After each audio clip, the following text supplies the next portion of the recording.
और इस बीच देखिए ज़ैपोरिज़िया में संपूर्ण कब्जे की लड़ाई लड़ रहा है रूस। यूक्रेन के सैनिक भी यहां पर मौजूद हैं और जानकारी यह मिल रही है कि ज़ैपोरिज़िया न्यूक्लियर प्लांट में भीषण आग लग गई है। न्यूक्लियर प्लांट से धुआं उठता दिखाई दे रहा है। प्लांट के पास हमले से आग की आशंका। यूक्रेन के ऊर्जा मंत्रालय की चेतावनी, उकसावे वाली कार्रवाई विनाश लाएगी। तो देखिए यहां पर ज़ैपोरिज़िया में खतरा बढ़ता जा रहा है क्योंकि यहां न्यूक्लियर पावर प्लांट है और अगर पावर प्लांट पर हमला हो गया तो बड़े हिस्से में रेडिएशन का खतरा है। लिहाजा ज़ैपोरिज़िया की ये जो जंग है ये अपने आप में बहुत इंपॉर्टेंट है। यहां पर पुतिन की सेना संपूर्ण कब्जे की मंशा के साथ आगे बढ़ती नजर आ रही है। पुतिन ने साफ कह दिया है कि यूक्रेन के ये जो सैनिक ज़ैपोरिज़िया में मौजूद हैं उन्हें यहां से हटा लिया जाए वरना अंजाम बुरा होगा। ज़ैपोरिज़िया प्लांट में इस बीच आग की खबर सामने आ रही है। क्या यह विनाश की शुरुआत है? बड़ी खबर यह है कि ज़ैपोरिज़िया न्यूक्लियर प्लांट में भीषण आग लग गई है। प्लांट के अंदर सूखी घास से आग फैल रही है। निकोपोल और एंजोडार से धुआं उठता दिख रहा है। दावा क्या है? प्लांट के पास भारी गोलाबारी की वजह से यह आग लगी है। यूक्रेन धमका रहा है ऐसी कार्रवाई से पूरे महाद्वीप में सिर्फ और सिर्फ विनाश होगा।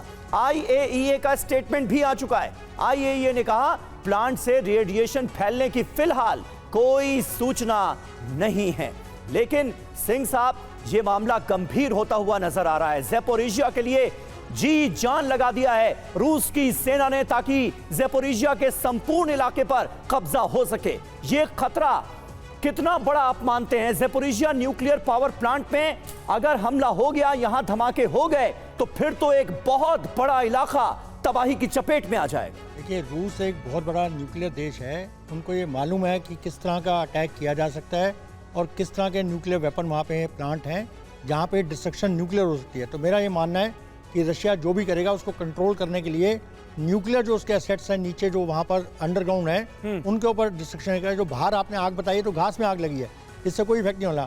जो पावर प्लांट है उसको कंट्रोल किया जा सकता है, एरिया को कंट्रोल किया जा सकता है।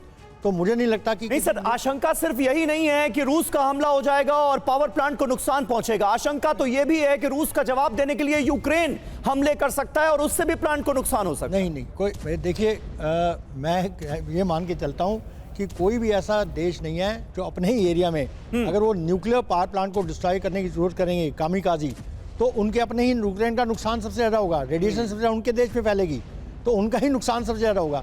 तो ऐसा वो नहीं करेंगे। हाँ, उसको अपोज जरूर करेंगे अपनी पावर से और वेपन लेके यूरोप से या अमेरिका से वो उसको एक जैसे नॉर्मल युद्ध है उसमें करेंगे, लेकिन अपने न्यूक्लियर पावर प्लांट को डिस्ट्रॉय करना सबसे बड़ी मैडनेस है।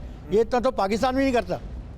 तो ये जो चीज़ है मुझे नहीं लगता कि ऐसा कोई होगा। न्यूक्लियर पावर प्लांट को वो खुद अपना नुकसान पहुंचाएंगे और रशिया जब बात को जानता है कि वहाँ पर न्यूक्लियर प्लांट है तो उसको जो कंट्रोल करने के लिए एक नॉर्मल कन्वेंशनल वॉर से कंट्रोल करेगा।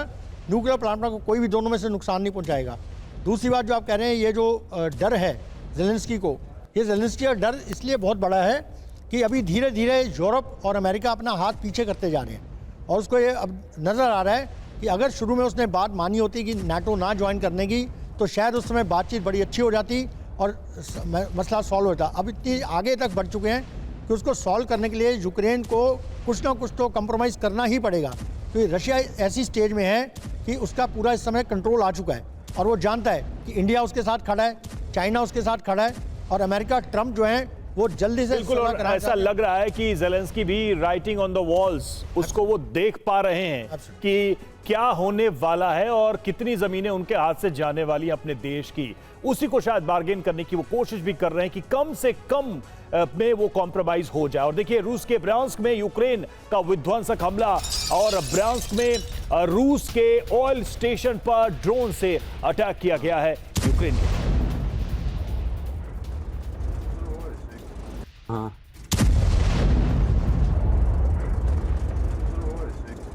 हाँ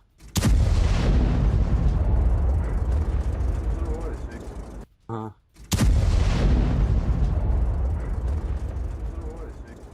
हाँ।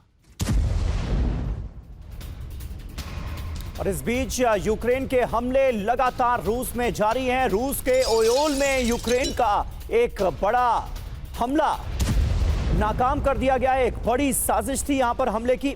ट्रेन का इंजन, इसमें आग लगाने की कोशिश को फेल कर दिया गया है। पुलिस ने 2 युवकों को यहां पर हिरासत में लिया है।